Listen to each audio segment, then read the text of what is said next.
নমস্কার, মিষ্টি দিদি চলে এসেছে। মিষ্টি দিদির হেসেলে কি একটা পুরনো দিনের রান্না নিয়ে মায়ের কাছ থেকে শেখা। শীতকালে বেশিরভাগই ভালো লাগে এই জিনিসটা। কী করবো জানো তো? বিউলির ডাল দিয়ে রসবড়া বানাবো। তো মা খুব বানাতেন, খেতে খুব ভালো লাগতো। তখন তো করতে হতো না, মা বানাতো, টপাটপ খেতাম। কিন্তু দেখতাম আমি কি করে মা বানাতো। তো সেটা আমি তোমাদের কাছে আজ শেয়ার করব। তোমরা নিশ্চয়ই ভালো আছো। তাহলে চলো, দেখতে হলে কী কীভাবে করছি, তাহলে তোমাদের সাথে সেটা আমি শেয়ার করব। চলো তাহলে আমি দিদির হেসেলে, মিষ্টি দিদির হেসেলে কীভাবে করছি তোমরা তাহলে দেখতে পাবে। তাহলে বন্ধুরা, তোমাদেরকে তো বললাম যে আজকে বিউলির ডাল দিয়ে আমার মায়ের কাছ থেকে শেখা পুরনো দিনের, আগেকার দিনে মানুষরা তৈরি করতেন কি না রসবড়া। বিউলির ডালটাকে আমি কি করেছি, সারা রাত ভিজিয়ে রেখে দিয়েছিলাম। দিয়ে এবার সেটাকে মিক্সিতে আমি কি করছি, ভালো করে পিষে নিচ্ছি জল দিয়ে। মায়েদের দেখতাম শিলে করতো, তখন তো মিক্সি ছিল না। তো শিলে বেটে ভালো করে হাত দিয়ে ফ্যাটাতো। মানে যত বেশি ভালো ফ্যাটাবে জিনিসটা হালকা হবে, খেতে ভালো হয়, আর ভেতরে রসটা যায়। তো এটা আমি ফার্স্ট তাহলে এখন একটু মিক্সিতে কি করি, একটু ভালো করে পেস্ট করে নিই। চলো তাহলে দেখো, মিক্সিটা আমি খুব ভালো করে এটা ফেটিয়ে নিয়েছি। আর একটুখানি এর মধ্যে কি করছি, এ দেখো অল্প একটু নুন দেব। আর কি দেব হচ্ছে একটু মৌরি। এই দেখো একটু মৌরি দিয়ে দিলাম।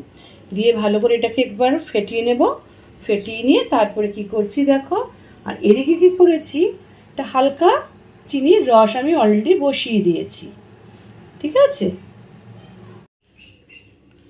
তোমাদের তো দেখালাম যে বিউলির ডালটাকে ভালো করে মিক্সিতে পেস্ট করে মৌরি দিয়ে একটু নুন দিয়ে ফেটিয়ে নিয়েছি। এবারে কি করবে দেখো, আমি ফ্রাইং প্যান বলছি, কড়াইতে তেল দিয়ে নিয়েছি। এবার আস্তে আস্তে করে ছোটো ছোটো বড়ার আকারে ভেজে নেব ওটাকে। তেলটা ভালো করে গরম করে নেবে আগে,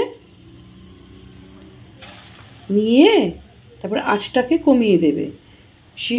মানে হাই ফ্লেমে কিন্তু ভাজবে না, তাহলে কি হবে, ওপরটা তোমার লাল হয়ে যাবে, ভেতরটা কিন্তু কাঁচা থেকে যাবে। দেখবে নিজে নিজেই ফুলে উঠবে তেলের ওপরে।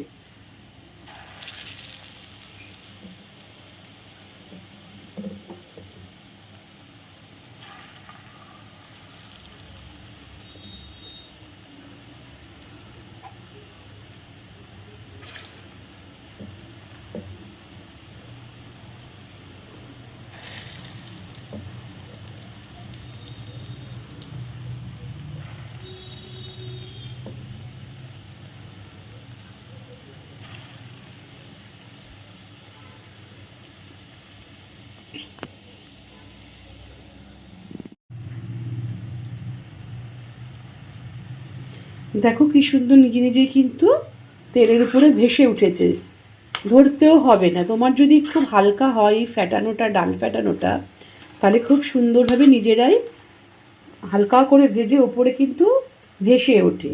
এটাকে জাস্ট গোল্ডেনভাবে একটু ভেজে নেব, ভেজে নিয়ে রসে ঢেলে দেবো।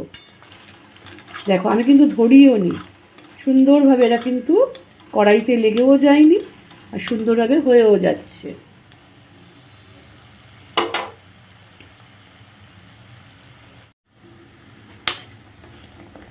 দেখো কি সুন্দর, দেখেছো গোল্ডেন একদম ব্রাউনভাবে আমার ভাজা হয়ে গেছে, সে পোড়াবে না কিন্তু।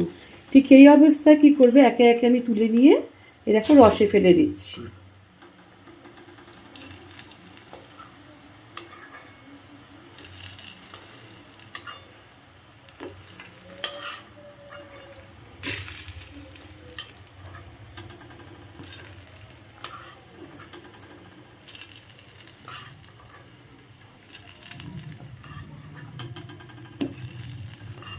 রসটা একটু উষ্ণ উষ্ণ থাকবে, সেই অবস্থায় কিন্তু ঢালবে। দেখো আমি ফেলে দিয়েছি রসের মধ্যে, সুন্দরভাবে নরম হয়ে যাবে। আমি আরও এক খোলা কিন্তু কড়াইতে বসিয়ে দিয়েছি অলরেডি। দিয়ে অলরেডি দেখো আমার কিন্তু এপিট ওপিট করে ভাজা ঘুরিয়ে ফিরিয়ে করছি, তেলে অলরেডি ভেসে উঠেছে কিন্তু বড়াগুলো। ফ্লেম হাই কখনো করবে না, তাহলে কিন্তু পুড়ে যাবে, বারবার করে বলছি। কারা কারা খেয়েছো কমেন্ট করে জানাবে কিন্তু, যে বিউলির ডালের রস বড়া। আমি আমার মায়ের কাছ থেকে শেখাই জিনিসটা।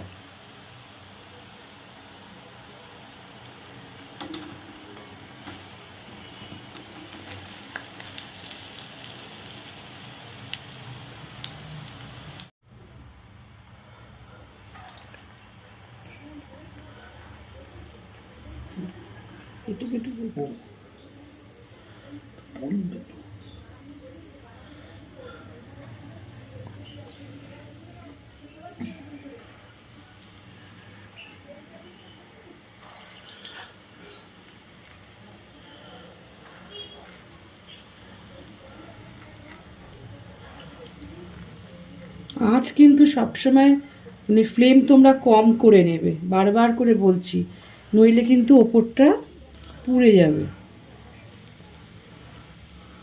আমি বেশি করে করতে পারি না, কারণ হচ্ছে আমার বাড়িতে আমার পুত্রটি আবার খেতে চায় না, একমাত্র আমি তোমার দাদা।